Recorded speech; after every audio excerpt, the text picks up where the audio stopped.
காஜாங்கில் உள்ள அடுக்குமாடி குடியிருப்பில் கழிவறை கதவு பழுதடைந்ததால் ஜன்னல் வழியாக வெளியேற முயன்றபோது 33வது மாடியில் இருந்து தவறி விழுந்ததாக நம்பப்படும் வெளிநாட்டு மாணவி ஒருவர் இறந்து கிடந்தார்.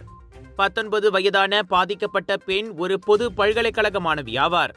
அந்த மாணவி அந்த அடுக்குமாடி குடியிருப்பின் 12வது மாடியின் நடைபாதையில் இரத்த வெள்ளத்தில் பொதுமக்கள் கண்டதை தொடர்ந்து போலீசிற்கு தகவல் கொடுத்தனர்.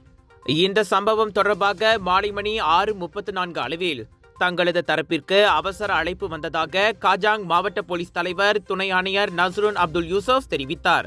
சம்பவம் நிகழ்ந்த இடத்திற்கு வந்த மருத்துவ குழுவினர் மேற்கொண்ட சோதனையில் அந்த மாணவி இறந்துவிட்டதை உறுதிப்படுத்தினர்.